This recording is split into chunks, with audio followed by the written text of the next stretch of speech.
Welcome back. How you guys doing? Holy crap, you made it to Friday. You made it to Friday and you didn't go to jail. Unless you're watching this from jail, that'd be kind of wild. Anyway, hit the like button. Happy Friday. Welcome back to the show. We're going to be seeing a lot of footage tonight. I got a whole bunch. It might take us a little while, but we'll get through it. Thanks for being here. Welcome back.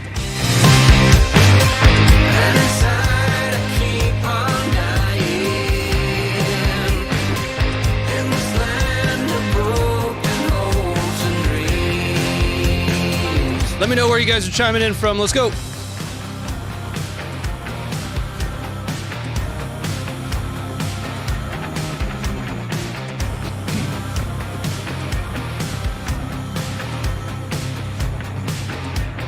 Where you at? This song is called Stated Dystopia by Of Men and Wolves. I love it. North Florida, welcome in. Happy Friday. Denmark, what's up? South Carolina, what's up, Ronnie? What's going on, Miguel? I see you. Oh, man, it's moving too fast. Here we go again. First of all, let's get that out of my way. Portugal. Ooh, slow down. Well, don't slow down. Go, go, go, go, go. Minnesota, Vietnam. Oh, I love it. It's good to see you. And we got a lot to talk about tonight, too. A lot. We're going to cover a bunch of different areas. But we'll get there, because it's Friday. It's Friday. We're going to hang out for a minute. Denver, what's going on? West Virginia, Vermont.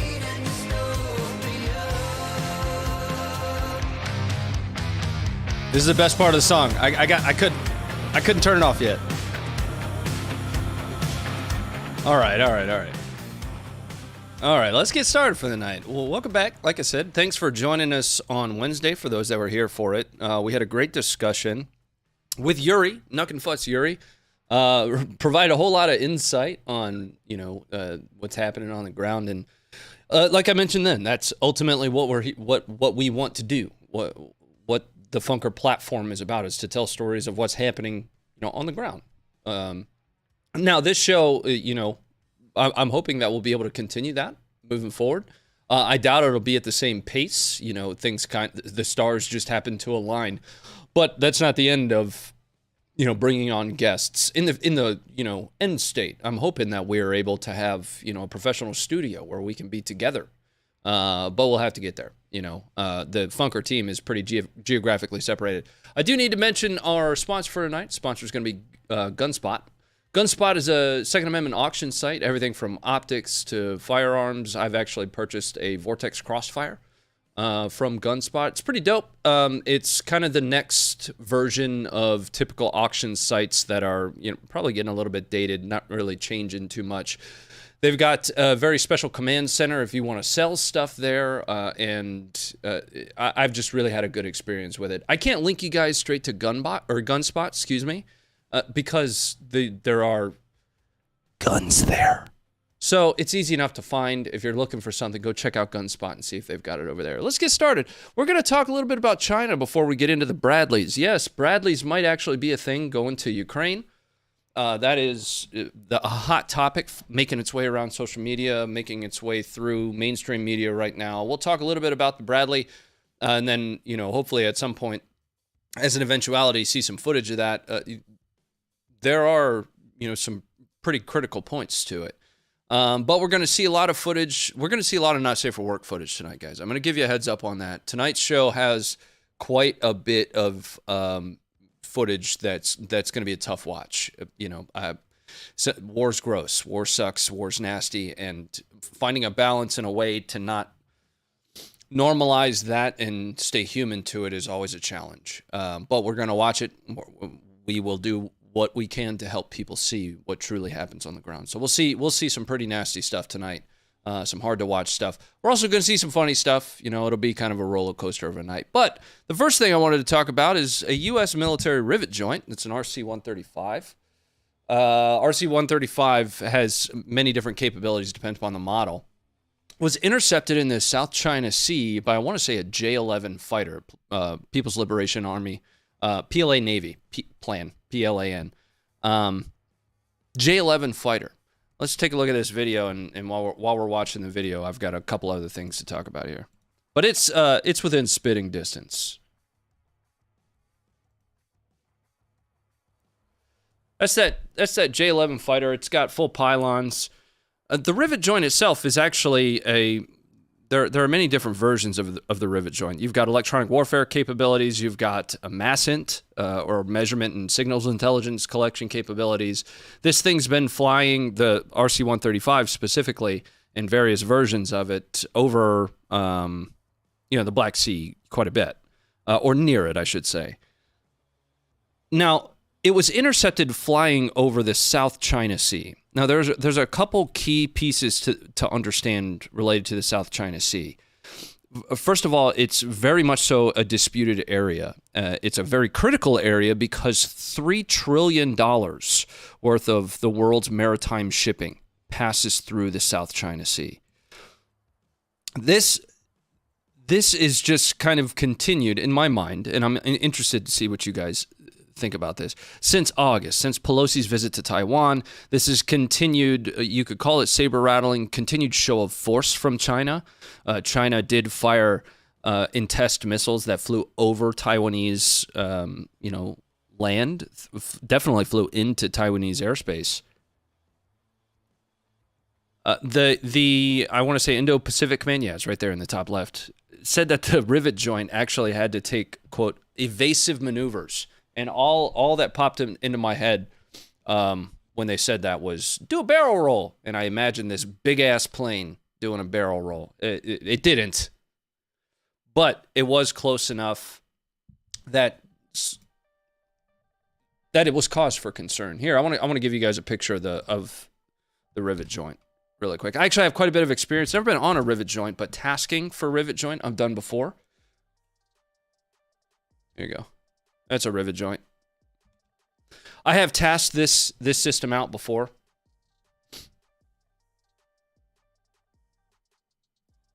Pretty amazing. There's a lot of capabilities in there. But generally speaking, it is a collection platform. All right, coming back up. But again, the South China Sea is a critical maritime route. Right, so the United States continues to maintain a presence there, protecting the trade that impacts yours, mine, our everyday lives. Other countries do as well, and China continuing to flex like that has only been on one of the highest notes it's been since, Pelosi decided to go to Taiwan. What are you guys' thoughts about that? Again, I'm not here to tell you how to feel about it. I'm just here to show you that it happened, give you some critical points, and allow you to come to your own. Ronnie, can you task one out for my birthday? Welcome back. Looks like an F-22 cockpit view. No, the view that we were looking at there is presumably from the rivet joint. That was actually video of that J-11. I spy with my eye a jet. Yes, that's what it was. Been building islands all over the place to launch planes, etc. Yeah. It needs a gun turret to persuade Chinese fighters to fuck off.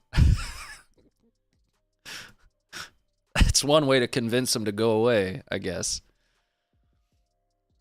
All right, I wanted to move on, but we couldn't not mention the intercept of that of the rivet joint by the J-11 fighter. I'm not a big aviation guy, so from a capabilities perspective, all you can really see, or all I'm really able to note on, that fighter is its pylons, and they're full.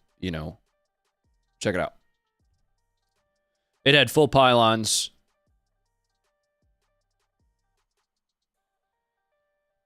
Some of which are going to be BVR, beyond visual range capable. I don't know which ones are which, though.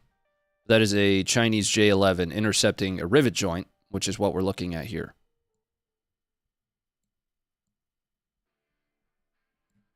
There's no sound to this. DOD probably cut the sound. There's probably discussion or something happening. That's close, man. That's real close, dude.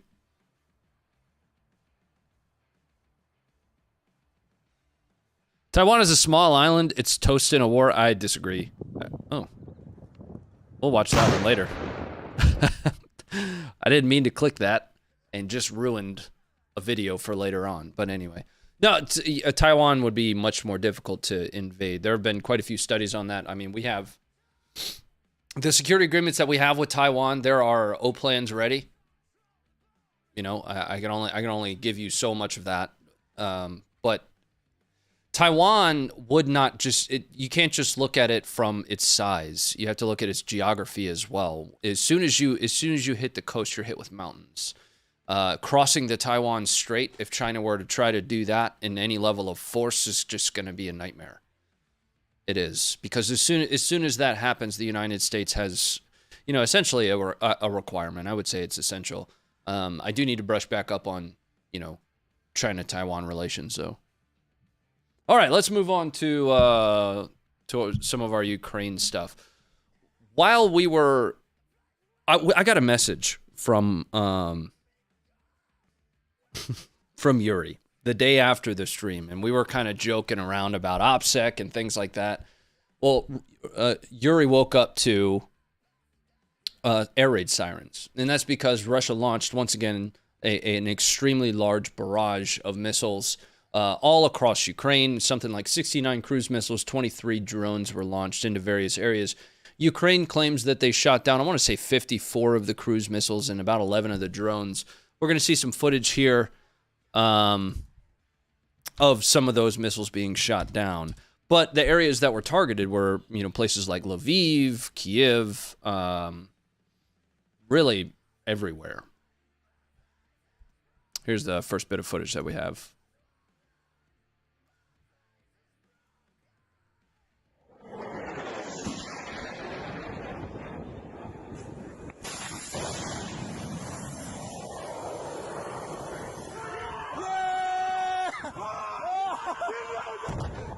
Watch that. Let's watch that one again. I want to say that's an Igla.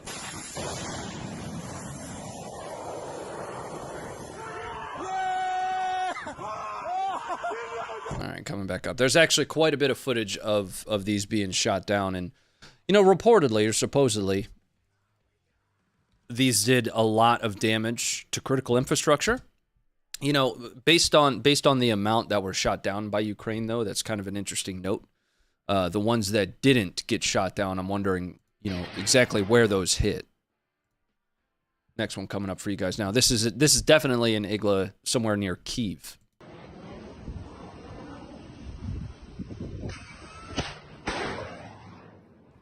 Every system that has that launch where it comes out and then kind of stops for a second, my heart skips a beat. Don't get to see what it hit there, but I've got another one here. This one's still making its way to the site. I'm a little ahead of the guys.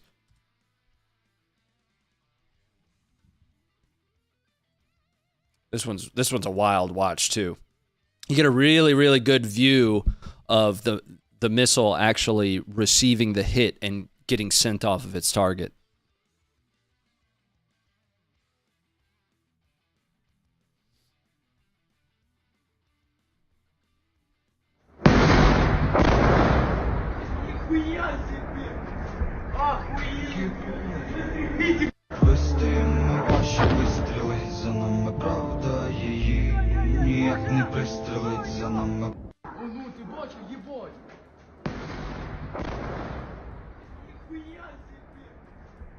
And then we've got one more of these to watch.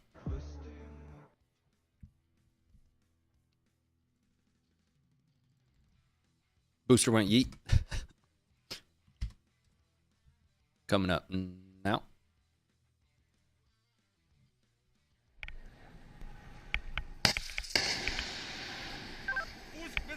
You know, I'm going to be honest with you guys. I didn't know that you could shoot down cruise missiles with manpads. I didn't know that was a thing until, you know, the last few months.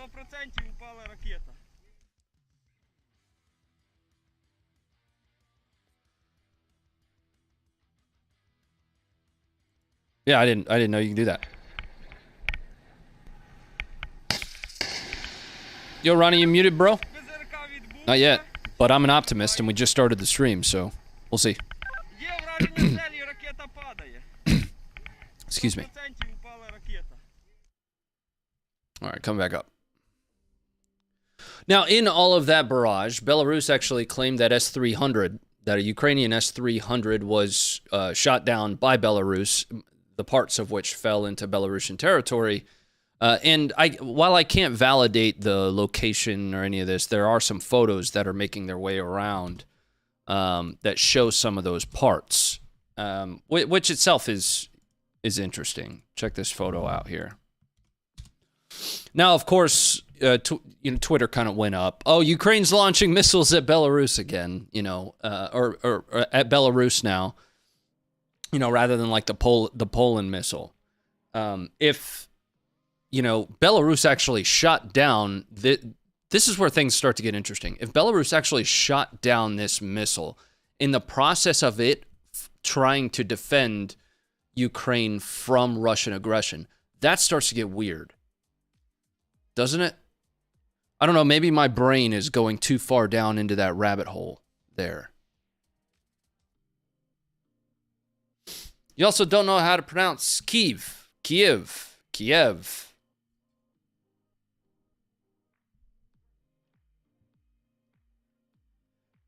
Shorts fit check. I've actually got like some workout shorts on. I'm not wearing the silkies tonight.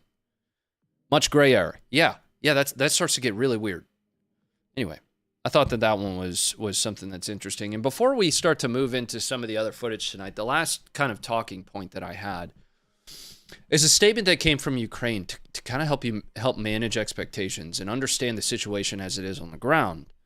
The Ukrainian Military Intelligence Directorate-Chief, in a BBC interview recently, essentially said the following, that fighting is at a stalemate, that they don't feel that they are capable in defeating Russians, or in defeating Russia in all directions. I want to say the quote was comprehensively, and that they're waiting for new supply of advanced munitions and more, just general munitions to arrive. Essentially, what I drew from that is that, things are culminating across multiple fronts right now. And in the process of me, going through that thought process, an ISW report, which just came out last night, tends to agree that even the Russian assault of Bakhmut is beginning to culminate. I think over the course of time and watching the ebb and flow of the campaign maps, we'll really start to get a better understanding of whether or not both the counteroffensives in the north and east for Ukraine, as well as near Kherson, are culminating, as well as the Bakhmut one. But let's talk about the Bradley a little bit. For those that don't know what the Bradley is, it's a tank. It's a tank. It is. By definition, the three critical components of a tank are armor, guns, and a continuous track. So technically speaking, a Bradley's a tank. It would be considered a light tank, but from an armament perspective, it's got a 25 millimeter autocannon on it. You guys can see the thumbnail. I don't need to bring up another photo of it. Got a 25 millimeter autocannon on it. It's got two tow missiles on the top of it, and it's got a coaxial 7.62 by 5.1 machine gun that sits just to the right of that 25 millimeter autocannon.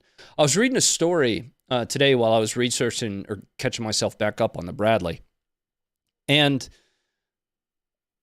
it was written by a guy that was a Bradley commander in the first Gulf War, when they were essentially pitted up against like T-72s, or in both Gulf Wars is what he was positing.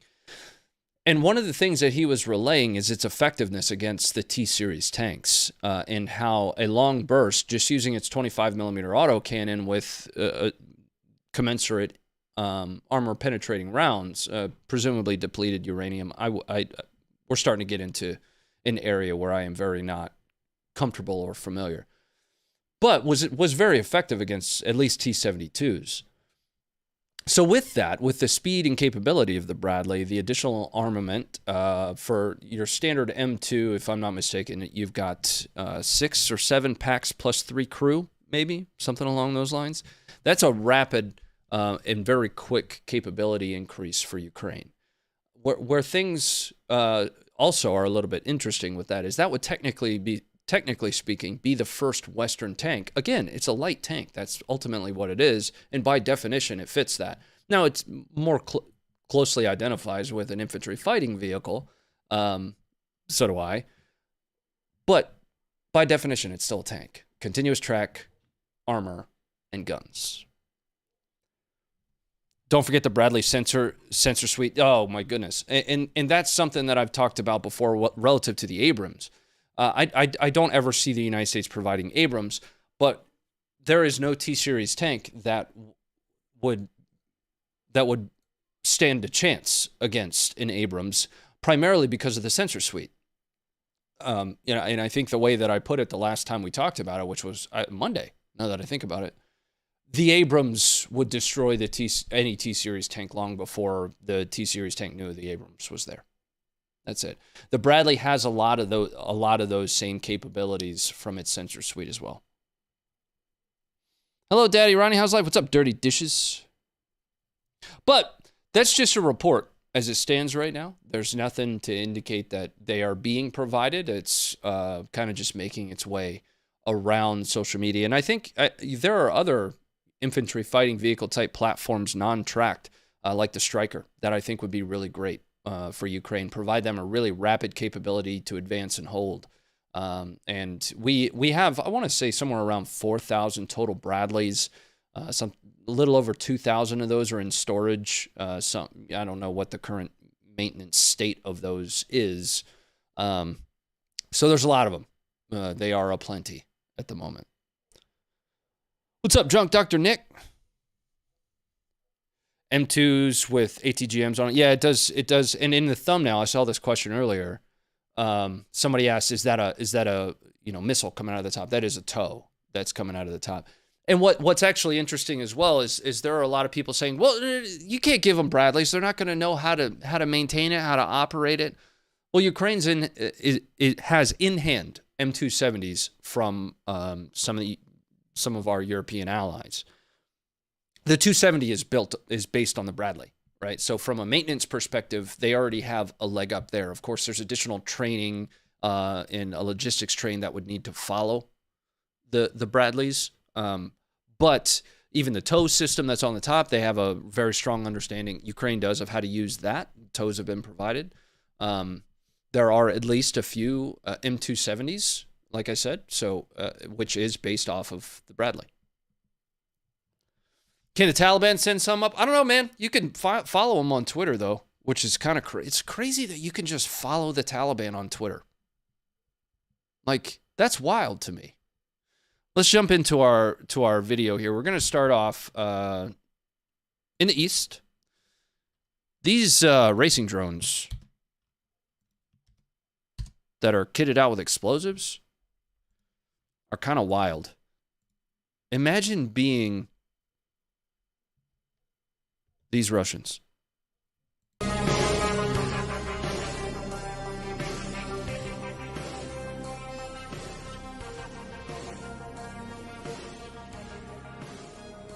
Look at him lifting his feet up at the end.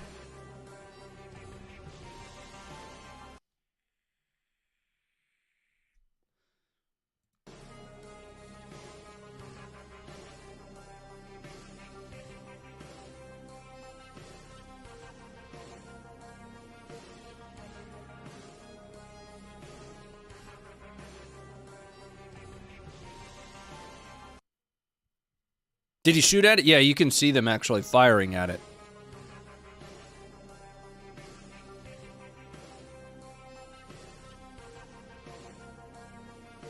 A Bradley would be perfect for this theory. It was designed for it. It was designed in the 80s. Early 80s. Actually, the development of the Bradley started back in the 70s. Some of the experimental vehicles.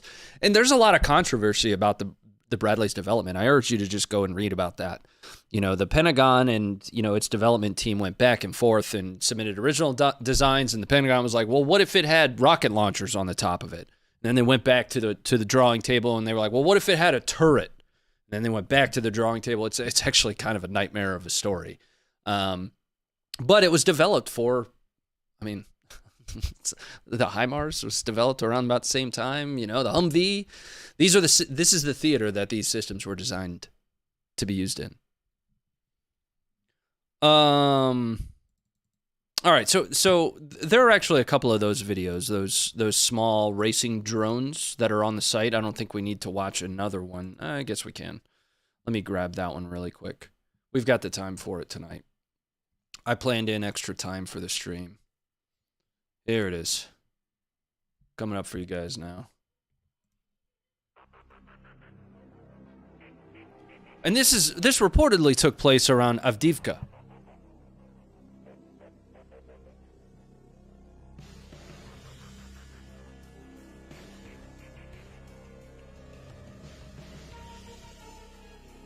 What about the Striker? I think the Striker would be a great platform to provide. There are a lot of different variations of the Striker that provide a lot of capabilities.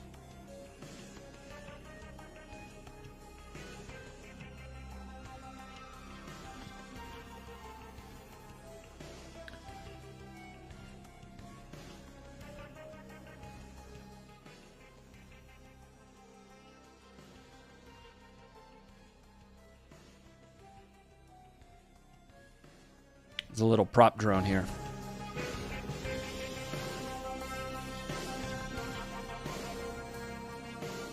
Looks like it's got an RPG-7 strapped to the bottom of it. That's what that looks like to me.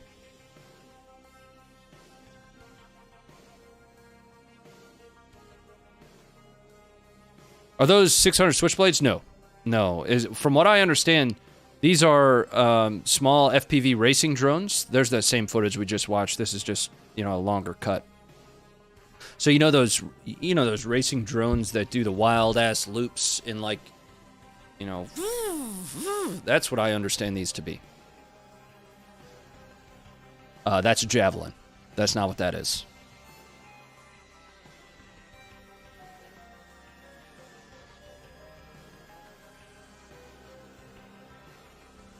Now, this is all near Avdiivka, like I mentioned. We're going to watch something that's going to be very difficult to watch, and discretion is advised. Also out of Avdiivka. What you're going to watch is two videos back-to-back of Ukrainian troops being ambushed. Well, I shouldn't say ambushed. I don't know what the initiation was like. But in a firefight that essentially film their own demise. And we're going to watch these back-to-back. So again, I would consider this, not safe for work. Discretion is advised.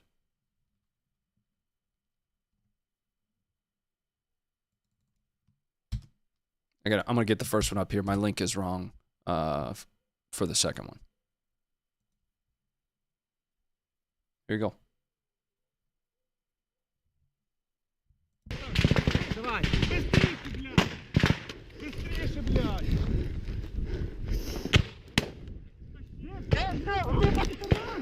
Да пулемет нахуй! Куда сюда, долбоёб?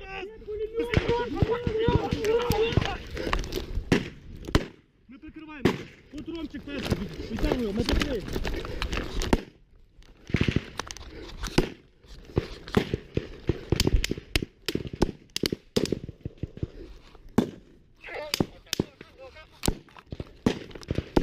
Рома, ты живый, блядь! Рома!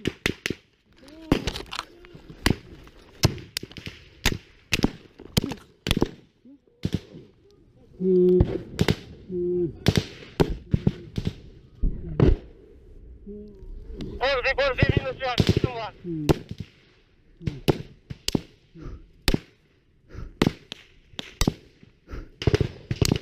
Боже, ситуация. That part gets me. That's tough, man. Right there.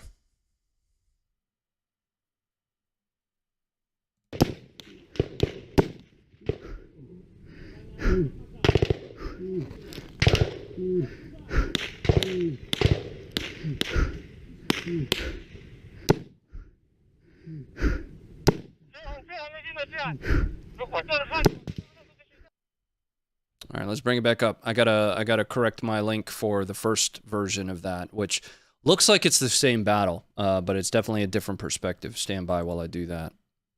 In the meantime, I need to check in on this support. Sweet Mooch, thanks for the 2.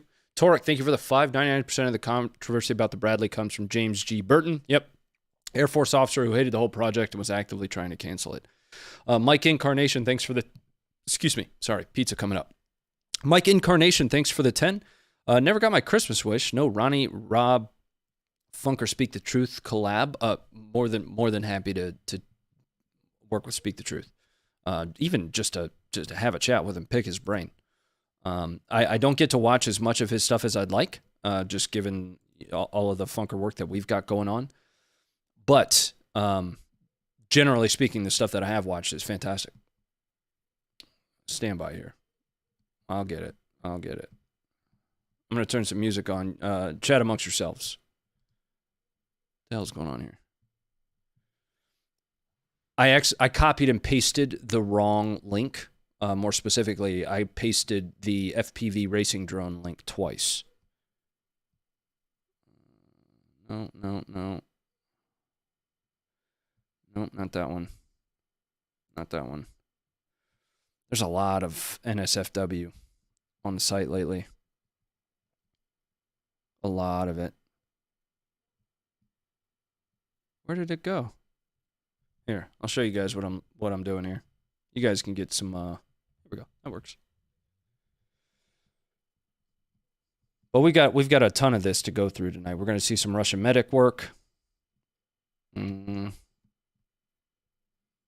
We're going to see some historical footage. Can't wait for that one. What's going on here?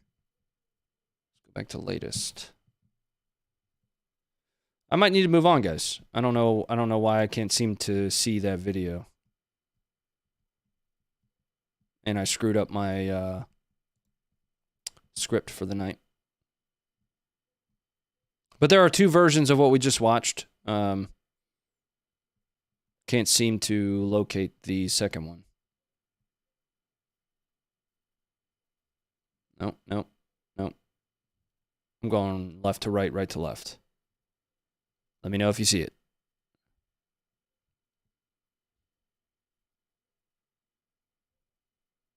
I don't know what happened to it.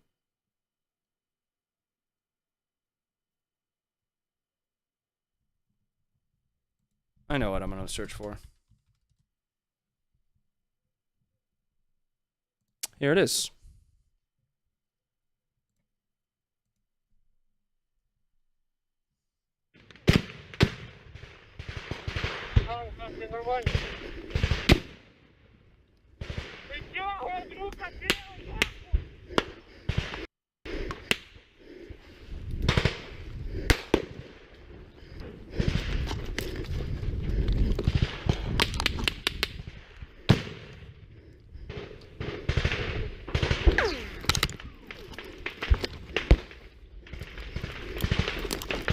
Сюдою обхід, тут сюдою. Сюдою обійдіть.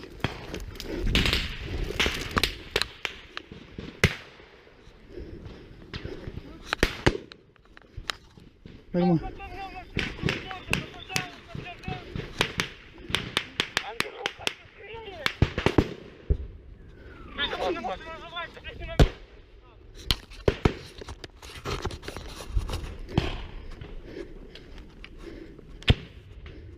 This is not the exact same guy. This is an entirely different perspective. Unless he's running 2 cameras on his body. Просуваємося, просуваємося. Просуваємося.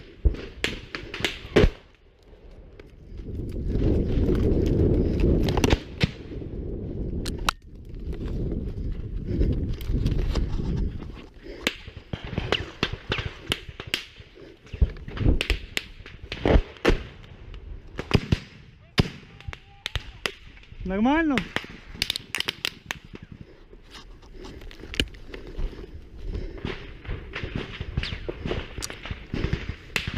I'll stand corrected if it is the same guy. They just don't seem like the same video.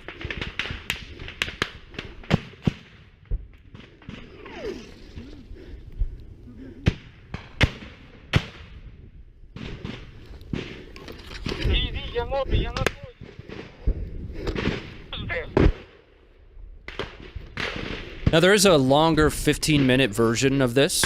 Просунулись метрів 70. I just haven't watched all of the 15-minute version.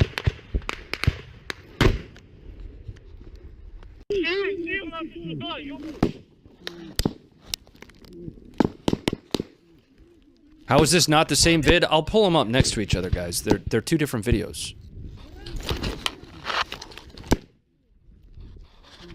Пацани, поможіть. Hopefully he didn't die. He does.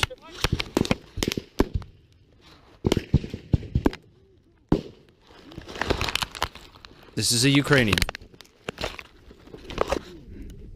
Пацани, витягніть. Пацани, витягніть. Пацани, витягніть. А. Ні. Пацани.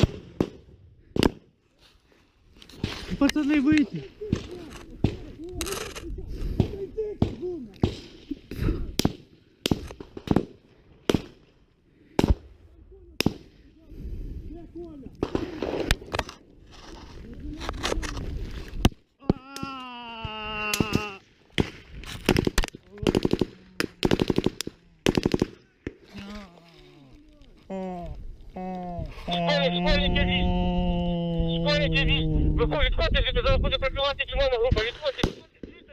Okay, all right, we're gonna kill it there because let me explain to you what you see after that. And here's the quite honestly the easiest way to understand that while those were a part of the same 15-minute long video upload, we just watched two different deaths, right? What ends up happening after I switch that off is he moans until he dies, right? That's war. Both of those videos were Ukrainians, you know, near Avdiivka, and Avdiivka is in the east. Let's move on though. Let's kind of bring things back up a little bit. I told you tonight's show we're going to be going up and down the emotional scale. I did try to posture it in a certain way that'll bring you back up shortly after. What we're going to watch is some footage out of Bakhmut of a Ukrainian. This is more contextual footage. You're not going to see a whole lot of combat here, but we're going to watch a short section of about a 9-minute video. Ukrainians walking us through their captured BMP-3. Here you go.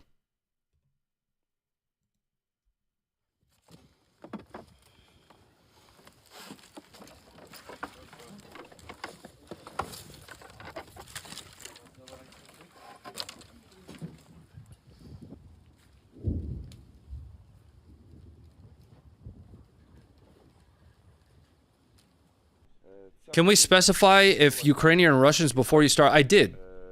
I don't know how many times I can say that though. We did before the first. Я її бачив ще на моніторі свого штабу, коли знищували ворогів в цьому населеному пункті.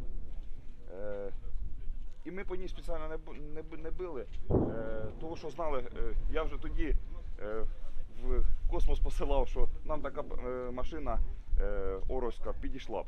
І так воно і вийшло.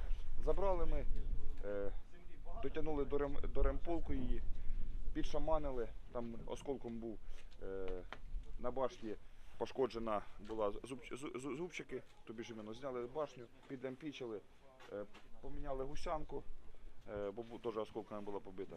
І зараз... У нього на штурвалі.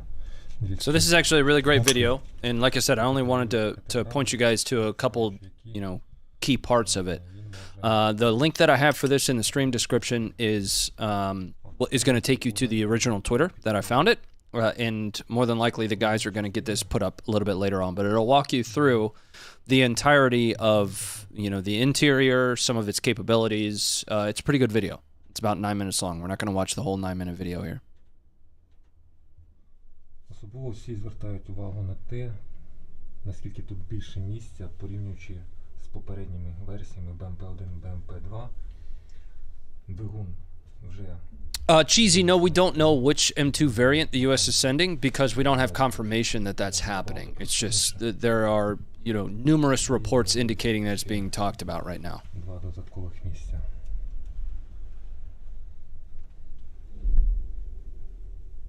Це барабан заряджання 100-мм снарядів. Немає паливних баків. So I'll give you guys that link direct to Twitter. It's going to take you to War Translated.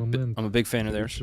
Через який викидаються гільзи And we're going to move on here. міліметрових снарядів. There's the link to this whole video. All right. I've got some more context footage here for Bakhmut. You know, I like to show kind of every so often bring up footage that isn't necessarily combat footage, but does help you understand the situation on the ground. This is some more contextual type footage of what it looks like in Bakhmut right now.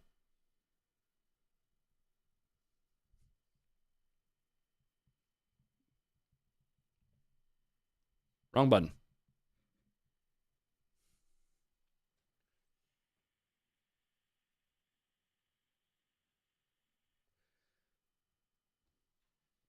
Ronnie, where'd you get your chair from? Casting couch furniture. It's an Amazon Basics chair. It's my old stream chair.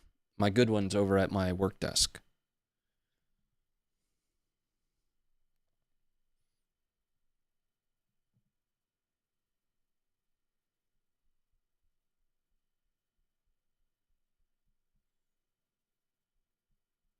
Plenty of Bradleys in Texas at Fort Hood. Yeah, so there are about 4,000 total, somewhere around roundabouts there, Bradleys. And I want to say about 2,300 are not currently assigned in storage. All right, let's bring it back up. More footage this time of the combat variety coming out of Bakhmut. And I'm actually not entirely certain on whether or not this is the new Michael Bay movie or if it's Bakhmut. You guys be the ones to tell me.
Fake.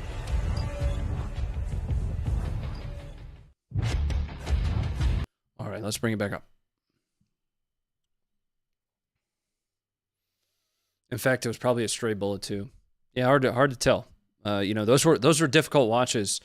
Some of the worst footage that I've watched isn't necessarily the video. It's the audio. I watched a piece of a shooting video one time. We end up finding the worst of the internet, and it was neighbor dispute. You know, a wife and her husband that were reportedly treating their neighbor across the street pretty terribly. He was out shoveling snow or something, and they get into an argument, which is where the video picks up. And he just casually walks away, walks in his house, and comes back out and shoots the two of them. And there's all full audio, and the wife and husband are screaming for each other. It was an absolute nightmare of a watch. That was nightmare fuel. We never posted that one. Anyway, and at one point he goes back in to either get more ammo or a different gun, comes back out and finishes him off. It was tough to watch. All right, the next one that we've got here. Yeah, we watch a lot of stuff. Right, so if we didn't catch the one or the two that you happen to, that we didn't, send it in to us. We'll watch it. Yeah, I seen that video, left me shook for a while. Yeah, that one's tough, man. That one was tough. The good news, though, is that somewhere in Donetsk,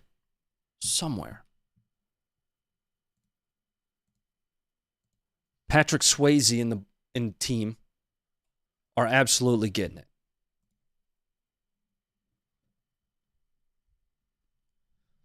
Wolverines!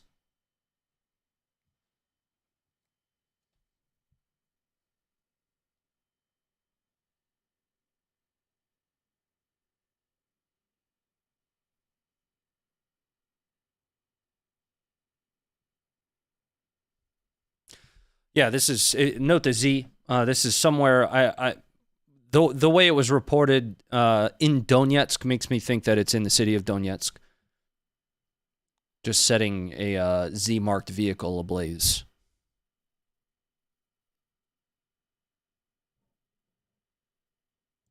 All right, coming back up. Checking in on this support. Dr. Detroit, thanks for the $5. Do you know why we allow China to bully us in the sky or sea even? Well, we can't just shoot them down, right? We don't own the South China Sea. Neither does China. Many different places kind of claim it as sovereign territory, but you kind of can't. It's international waters. So, I mean, we do use of force type things too. Typically, it's not as brazen as that, though. I say typically. That's not to say it doesn't happen. So we can't just shoot them down, though. You know what I mean? Lord McCormick, thanks for the 551. Good work, Ronnie. Question: Can a few rocket systems and about to be phased out armor do what the Nazi war machine and Napoleon could not? Much love. I don't think Ukraine wants that smoke, right? I don't know why Ukraine would want to take on Russia and invade Russia in that way. If that's what you're inferring, Ukraine's got its hands full. Words are tough right now with Russia in Ukraine. So that's just my opinion, though. Difficult to know where their head's at. All right. Hexrax, thanks for the $5. Hey, good evening, Ronnie. How we doing tonight? I'm always good, bro. Happy Friday to you guys. What's going on? Sweet Mooch, thanks for the 2. Dan, thanks very much for the 5. The Bradley in storage are the earlier level. Can't run the current electronics on enough power. They're slowly being sent in for upgrade. That's great. That's great context. Yeah, I've never actually been in a Bradley. I asked if any of our guys have, and they haven't. Will said, I'm not going to tell you what Will said. He said it was straight up leg mech shit. And I didn't say it. Don't come at me. You know, I'm just the intel dweeb of the team. That's what he said, though. He's a Mortarman. Let's move on. The next bit of footage that we have here is coming out of Soledar. This one's interesting. This one's really interesting. One of the things that Yuri and I talked about on Wednesday night was Ukraine's use of COTS solutions, commercial off-the-shelf solutions, right? You know, a lot of the systems that we use, like Blue Force Tracker, our artillery targeting systems, things along those lines, those are developed on behalf of government, or for the military. And they're not always available to the public. Well, Ukraine doesn't really have that luxury. So sometimes you got to use Google Meet to have your commanders get to watch artillery strikes.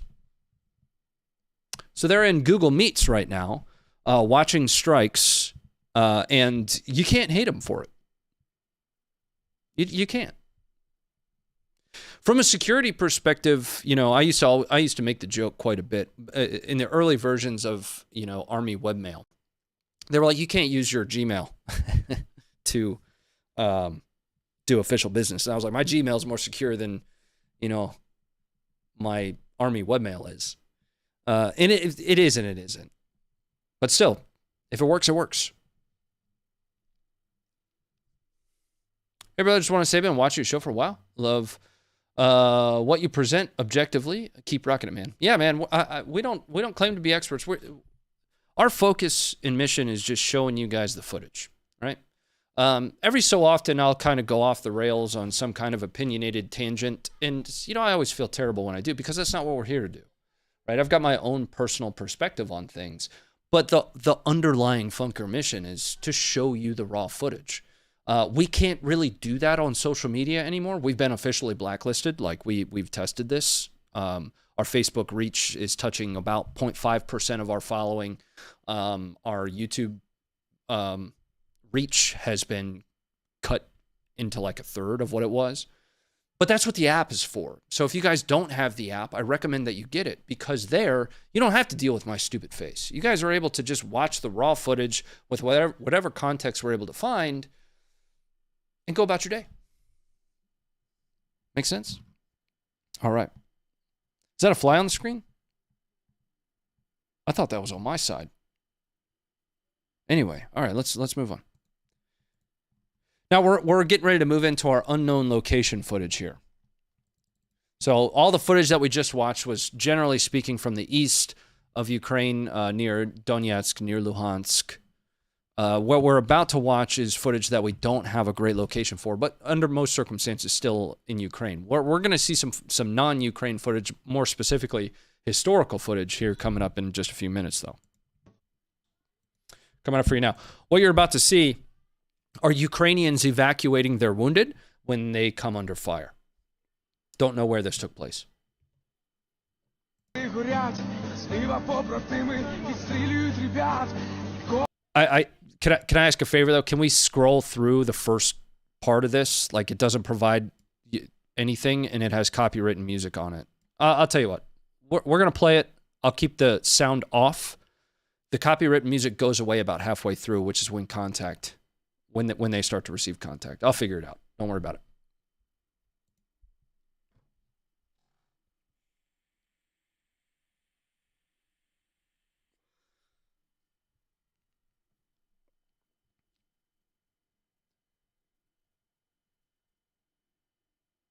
He is alive. I actually slowed this footage way down and, ran it on slow mode. His hands are moving and such.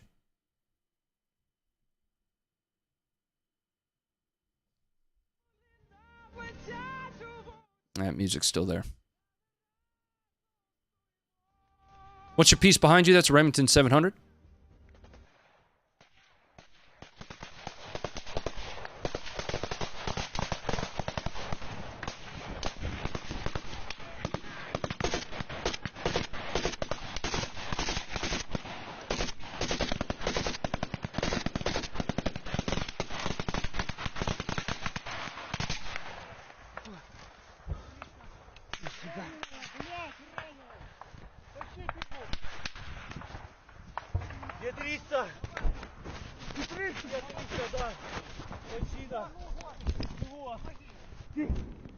Так. Захар, у меня еще 300, ёп. Фу, блядь. Помоги. Помогите, Кузя, надо в безопасное место тянуть. Шеву. All right, let's bring it back up here. Yeah, that's my Remington. I'm on the hunt for a replacement for it. I'm probably going to stick with 308 though, with 7.62 by 51. You guys have suggestions? Let me know. I've considered 6.5 PRC. I've considered 6.5 Creedmoor. I don't want to go bigger than that though. Largely just because of what I have around me that's available to actually use it. I don't have many real long distance areas to use it. The furthest I can go is about 600 meters or so. Anyway, the next one that we're going to watch, once again, is going to be a little bit not safe for work.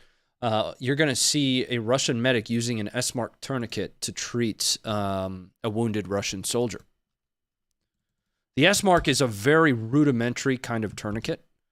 Let me see if I can grab a photo of that for you guys really quick. I meant to do this. Tourniquet. Images. Very, very rudimentary. Copy link. Open image in new tab. That's what I want right there. Here it is right here. So it's not going to be like the Cat 3 tourniquets that, the US veterans or even allied nations might, be more familiar with. You essentially have a rubber band here and a button system. So these buttons, there are holes in the other end and you wrap it extremely tight and then use that button system to, keep it there.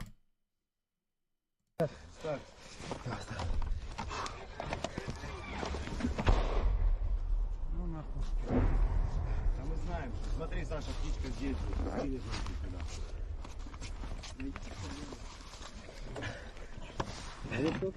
Ногу ощущаешь, нет? Да, вот плохо еще вот именно начну ощущать, когда жгут. Все, нахуй, пусть жгут будет. It works well in Tarkov. Well, hopefully it'll save me tonight. The stream after this, we're going to be playing more Tarkov. So Промедол во сколько вкололи? Один. Seems pretty dated. It is. Ну, меня...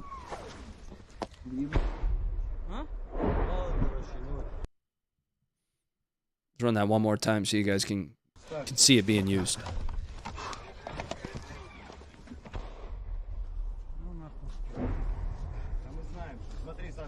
Little high? No. So I mean, the taut TTP now for us even is high on the extremity rather than 2 inches above or below like it used to be.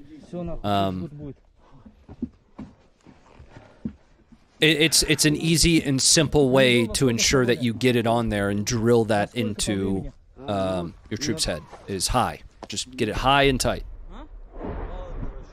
But that is what is currently being trained by even the United States military at the you know, dweeby level that I'm at. The higher the better. Not. I mean, yeah. Technically speaking, because you have those major arteries that are up in those joints, and that's really what you're targeting is those you know, your femoral artery, and then there's another artery up here near your armpit. You're really trying to get as close to those as possible. Now, the way they used to teach it is 2 inches or so above or below the wound, but you know, that's kind of adding an over complexity. Will is actually he's an EMT. And he would be the best to have this conversation with. I went through the combat lifesaver course like once, but you know, I can tell you that the recent, you know, training sessions that we've had, it's all been very high. Just go high on the body part.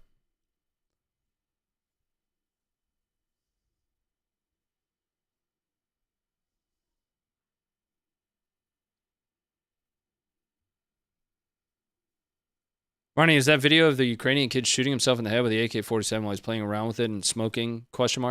Is that video what? I don't know what you're asking there. All right, let's move forward here. Should have been below the knee. We just had that conversation. That was an older way of teaching that on the forward line. My understanding of the standard practice now is high on the extremity. Anyway, yeah, I'm not an expert on that, definitely. Will's an EMT. Went and trained Ukrainians on tactical combat casualty care. Would be a great person to ask that question. You can tweet him. He's on Twitter. What you're going to see here is Ukrainian artillery first bracketing and then ultimately destroying a platoon-sized element of Russians. What bracketing is, and this is a very, you know, basic understanding of it, and Josh's analysis helped me, you know, at least get my first part of the understanding. Then I just Googled it. But what it is, you know, firing to the extreme left and or right, and then cutting that distance in half to essentially first fix whatever you're shooting at in place, and then hit the target on the nose. And that's what you're going to see here.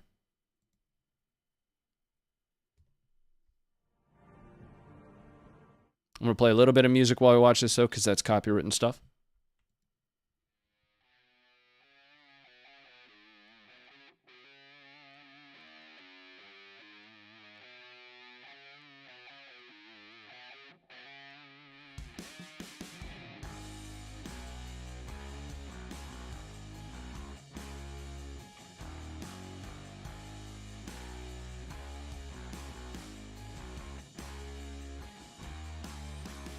Ukraine gets Bradleys and it's over for Russia. Bradleys would be a really drastic increase in capability. I would agree with you.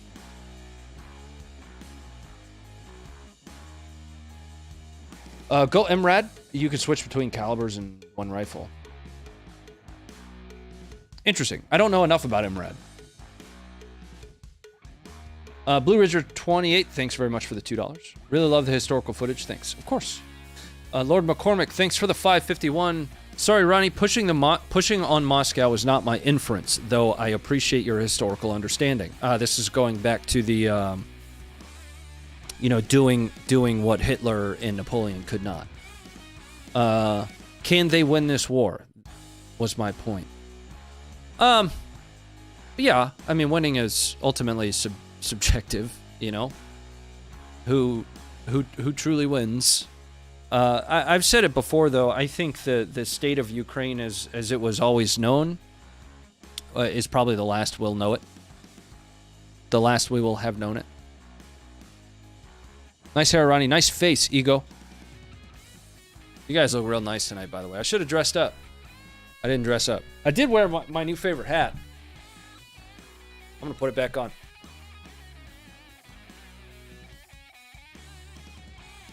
Anyway, let's move on. I do want to do a Q&A section tonight, though. We haven't done that in a little while. All right, so this one's actually interesting. We had a question about being inside of an infantry fighting vehicle, or an up-armored vehicle was the specific question, when it's taking fire. Well, I want to give you that experience. These are Ukrainians inside of a Max Pro when it begins to take fire. Well, loading into and then taking fire in a Max Pro.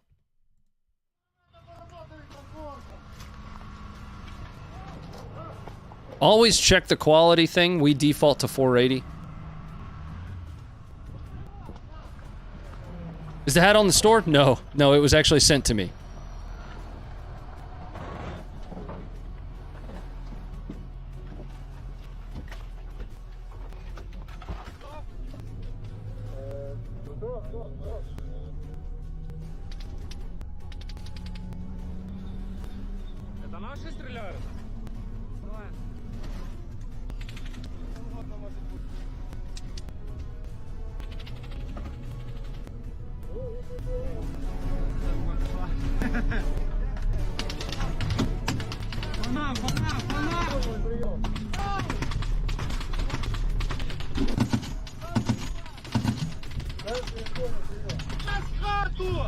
If you guys are interested in our merch, exclamation point merch, we'll take you over there.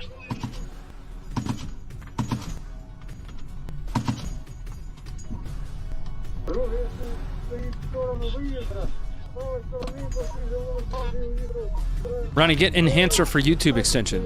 We're not watching YouTube, boss. This is on the Funker 530 website.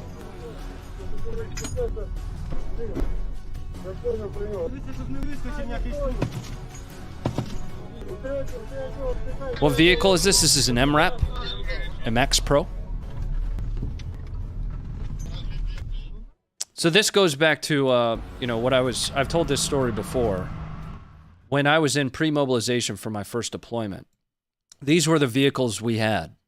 And when I actually got into Afghanistan, they gave us land cruisers. I've always called them Forerunners for some reason, but I went back to those old photos one of the other nights on the stream, and it's totally a land cruiser. Anyway, little anecdote there. Coming back up.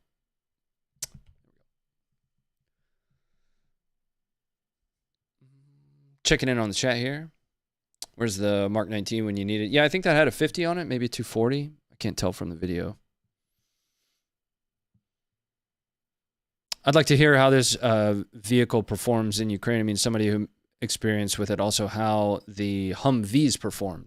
Well, I mean, we had Yuri on the show, Nuck and Futz Yuri. His team uses Humvees pretty much exclusively. You got to think with the Humvee, it was really, and I'll say this again, it was designed for Eastern Europe, I would say, for this theater at least. It's going to perform well for its original intended purpose. It has since been phased out. They're really not doing anything here. Might as well send them. You know what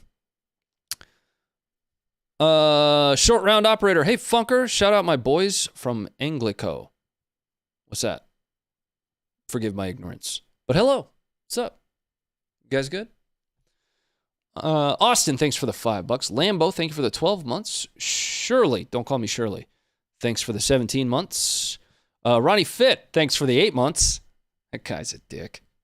Monkey Man 1483, thanks for the 6 months. Cameron for 3 months. White Lightning, thank you for the 3 months. Baby Draco for 3 months. All right, let's move.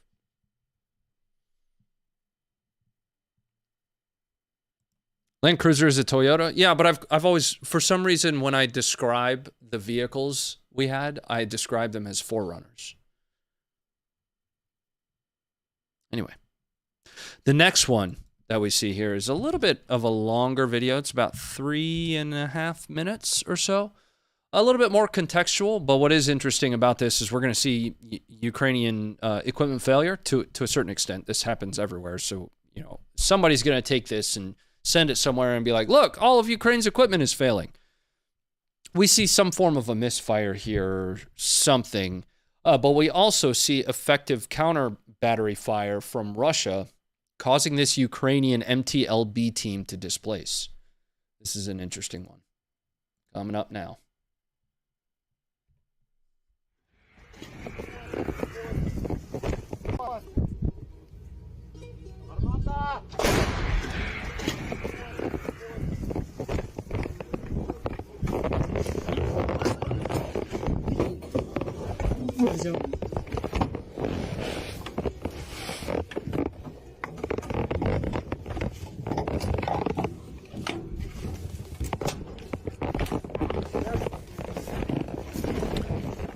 Jacques, thank you for the 15. In my opinion, they'll go in Ukraine by the north, including Belarusian troops. Any comment? The likelihood of that happening continues to increase. I don't think it's as imminent as, you know, some might. They did come through the north on the initial invasion. There were a few reports that some of the drones that were launched in the major strikes that just took place yesterday or the day before, within the last 48 hours or so, there were 23 some odd drones, 60 some odd cruise missiles launched into Ukraine. Some of the drones reportedly, I can't validate this, did come from Belarus. Now, there is a running discussion on whether or not the let's talk about that in a second. Let's talk about that in a second. I want you guys to see the end of this.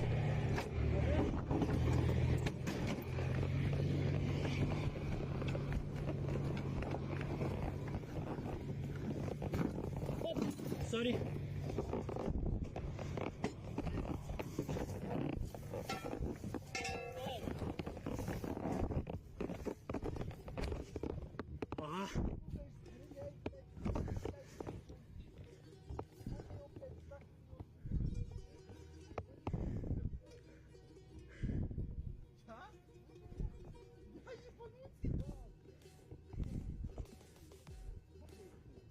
Бо коли ти з нами, по нас не стріляють.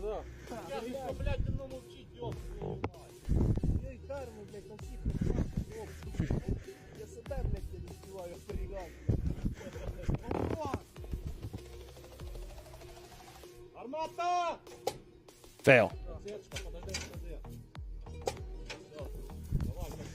Сережка, осечка, зразу в ящик. So like I said, there's that misfire. For some reason, the round didn't go. And so my first thought process was when the round went off, or when it didn't go off, was, are you supposed to wait? Like, because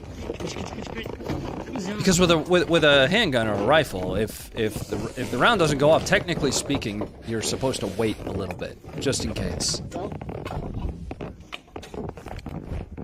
I don't have the answer for that. They got that round off, but if you look in the background there, they're starting to receive counter battery fires. Counter battery fires, essentially, you do, you know, point of origin analysis. You know, you're receiving contact, and based on angles, you'll know where to fire back. Russia is firing back, and it's effective because these dudes are about to unass right now. Post haste, they are moving.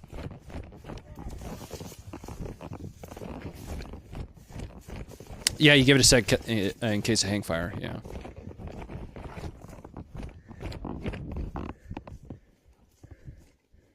Man carried the dud off like a champ. Yeah, it didn't look light.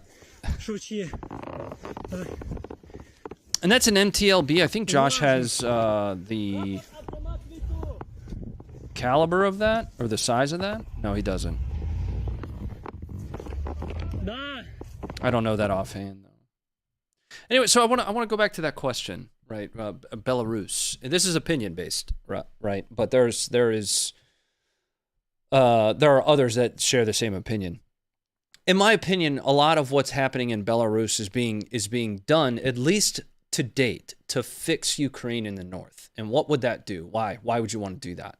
Well, it keeps combat power from being able to align itself against the areas that Russia is actively invading. As an eventuality, though, you can't rule out the possibility of that progressing beyond wanting to fix Ukraine in the north. If Russia continues to build, if they continue to in place anti-air capabilities there, almost as though setting itself up like some form of a launch pad for operations, it would be pretty easy to go from a fix mission to invasion, right? But I think to date, what we have seen is a lot of exercises in Belarus. There's additional combat power that's flowing into there. And as a result of that, Ukraine is moving units and fixing units in the north. That's keeping combat power away from the current forward line in the east and the south. How about fix our southern border? I agree. Yeah, that'd be dope. Yeah, there's a lot of issues happening in Nuevo Laredo right now, which is literally right. For those that don't know, this is, and that's just the one focus area that I talk about. It simplifies things. For those that don't know, Nuevo Laredo is across the river from Laredo, Texas. Yeah, we need to definitely handle both of these issues. Yep. All right, let's move on. We're gonna open this up for comment, for question. This is a weird video, right? It's not weird because, in a certain sense, because you can tell exactly what he's doing. The circumstances appear weird to me.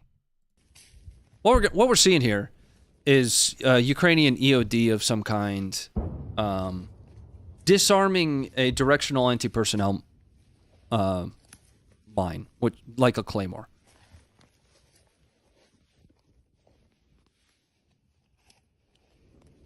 So he's going to cut the tripwire here, holding the pin from the fuse, that is. Then he's gonna tie it up with a zip tie so that fuse doesn't end up getting tripped in transit.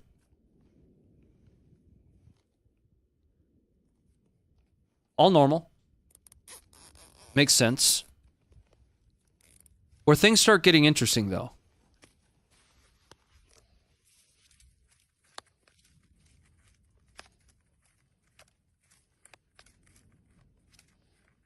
yeah, pulling that fuse out, he just kind of picks it up. Now, to some, A, he just kind of walked up on it, knew it was there already. B, didn't really do any additional checks around it. Maybe he did. I'm not sure. There are quite a few folks that are positing that this video is fake. I'm just gonna throw it out there. I have no reason to believe that. Maybe it was reported by another small team. He had done a short recon of it, went back, turned his phone on, and then re-engaged his objective. What do you guys think?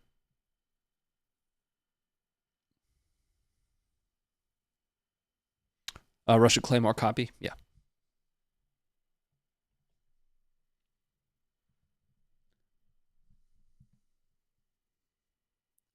I'm glad you recognize we can walk and talk and chew bubblegum, by the way. All these people using the southern border as a reason to not fund Ukraine is silly.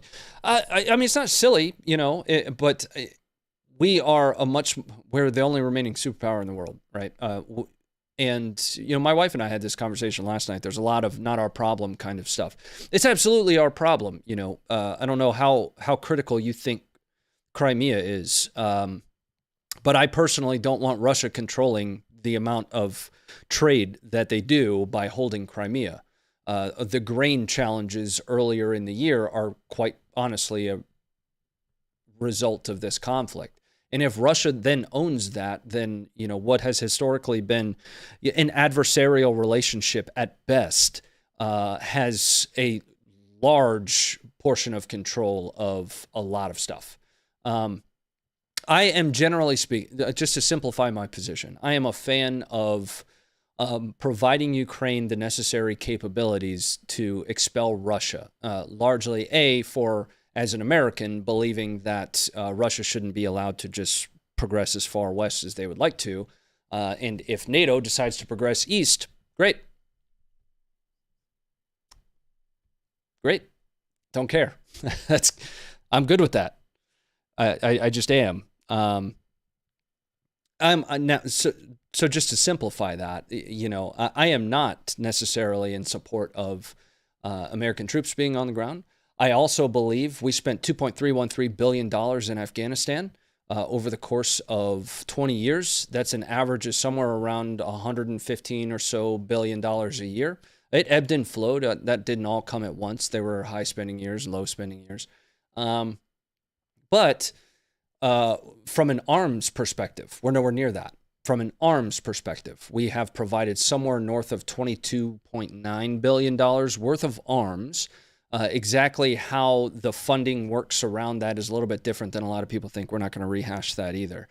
There is other funding that's going to Ukraine for like government purpose, and for that stuff, I don't have a strong understanding of where it's going, but I feel a little bit less confident about that spending's destination. As far as the arms, though, when somebody sees an MRAP and says, you know, 10% to the big guy, I don't fully understand how you can chop off 10% of the MRAP. It's like a wheel or something. You know, my understanding of the arms packages that we provide are total value. So when we see an arms package that's $275 million worth of HIMARS ammunition, Humvees, etc., that's $275 million in total value of equipment that we're providing. Typically, the argument that comes after that is, well, we're neutering our own supply. No, we're not. Unless you've forgotten, we phased out systems like the Humvee. The HIMARS is a pretty capable system, but I wouldn't even consider that one of our most capable. I would argue that the 270 is a better platform. I'm not an artilleryman. I don't know. But we have thousands of these systems sitting on a shelf. All of that being said, doing any of this doesn't mean that we can't handle the southern border as well. The problem is a priority, right? The current administration chooses not to prioritize that. And we're speaking very specifically to American issues here. The current administration chooses not to work that as a priority. In the same breath, I'm generally supportive of their decision to support the rest of our allies in providing aid to Ukraine. It's pretty simple, right? I didn't vote for Biden. That's it. Anyway, let's move on. Okay. So, regardless of Russia's follies in Ukraine, they are trying to save a little bit of face, more specifically by saving cats from trees.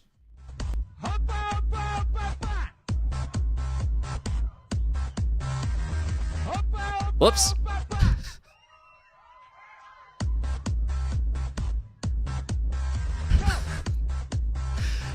See, what they needed to do is they needed a ramp to get into the tree. Right? So, what better way to do that than use your tank so that you could save the cat up there?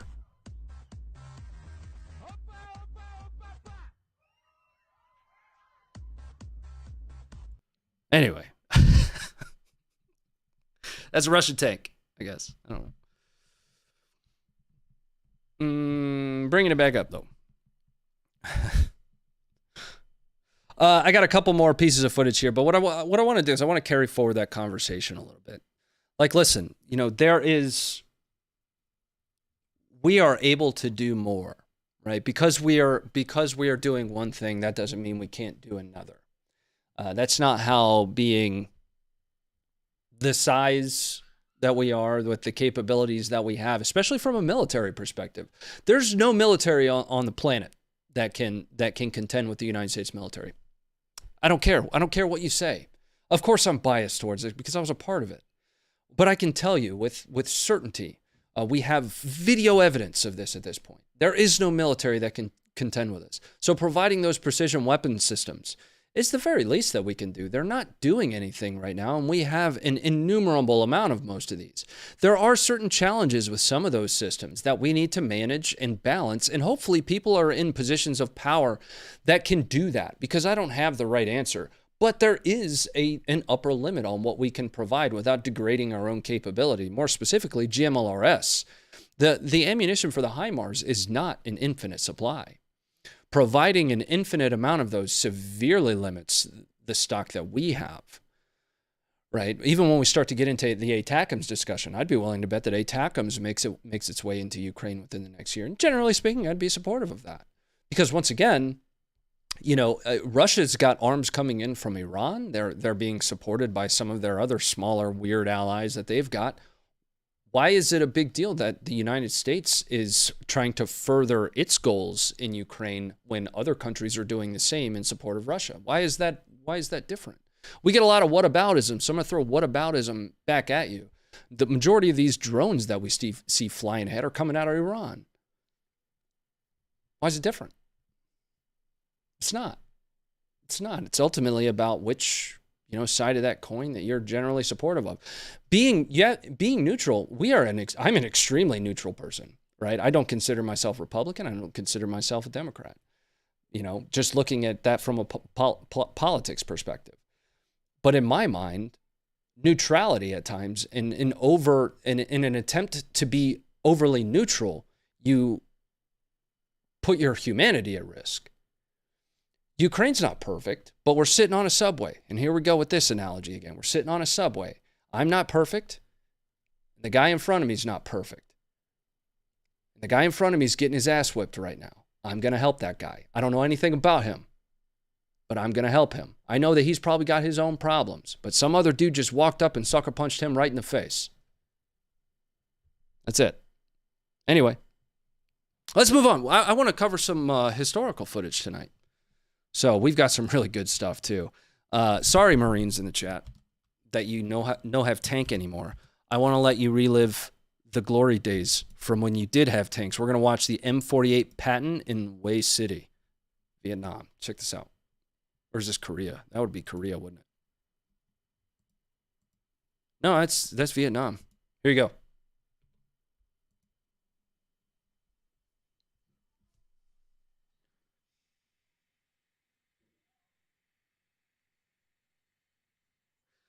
Propagandist? Yeah, whatever, man. It's an opinion.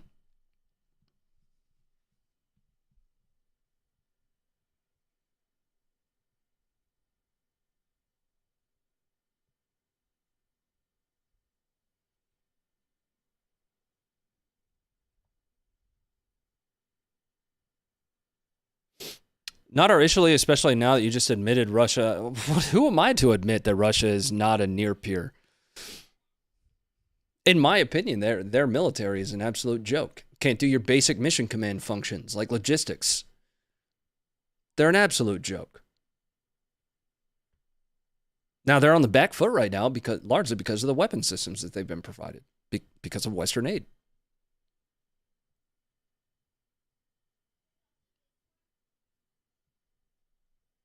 That's the M48 Patton.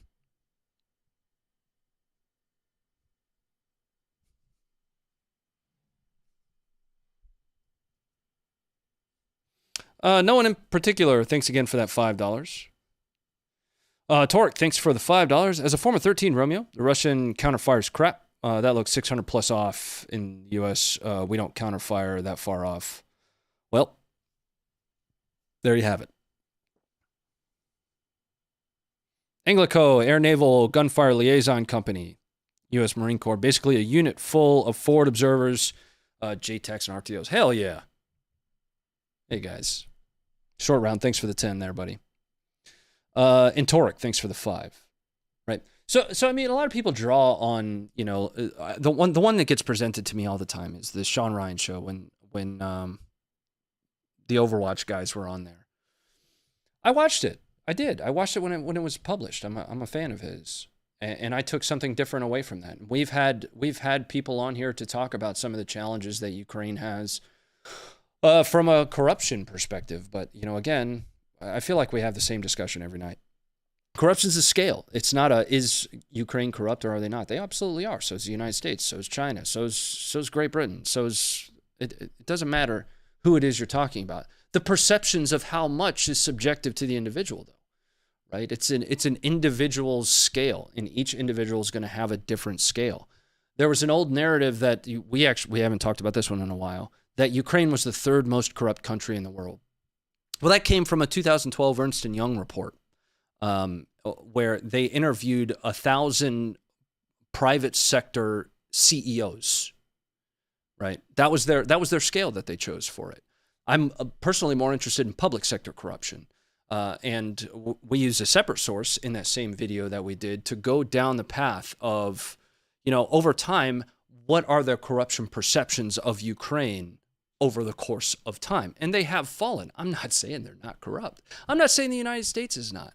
But these individual problems, each time you bring up a response to a reason that we should or should not be supportive of Ukraine's general military success, right? I fly one flag out front. It's an American flag, and it's dope. It's wavy in the sunlight, and when the light hits it perfect, it brings a tear to your eye. It's beautiful.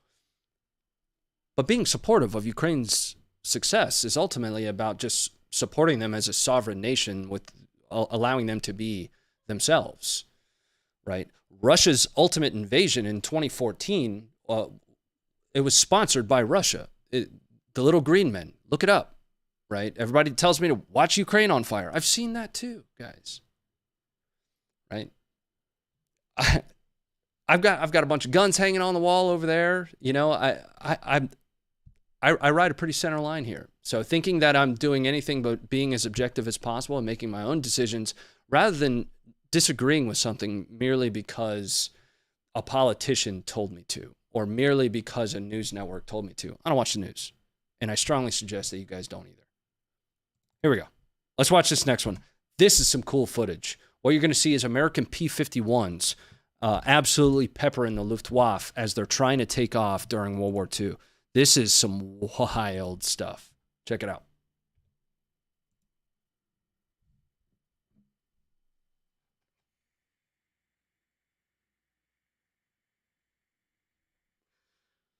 The little green men. Yes, Google that.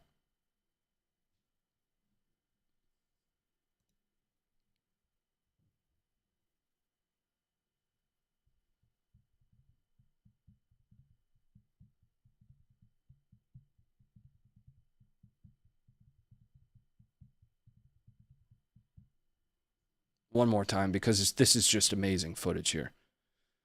So on the ground there, you've got the Luftwaffe trying to take off, and you've got a P-51 Mustang just absolutely laying in. Now, what's amazing about this, and I want to break this down for a second, is the maneuver here, right? So he's hitting this plane, and then he makes an adjustment and hits this one on his way out. That's wow. Those 50s are just, he is letting it eat. All right, coming back up. I want to check in on the chat here. I went off on one of my tangents again. My intent for this show is not to give you guys too much of my opinion. Sometimes I just fall into that trap. I really, quite honestly, couldn't care less if you care what my opinion is. I just want you to see the footage and come to your own conclusions and show you the footage, right? We've seen footage tonight of Ukrainians being killed from their own perspective. We've seen footage of Russian medics.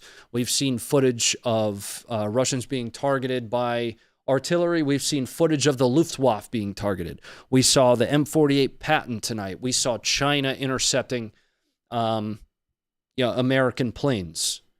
Right? I think that we generally speaking run a very objective show. I honestly do.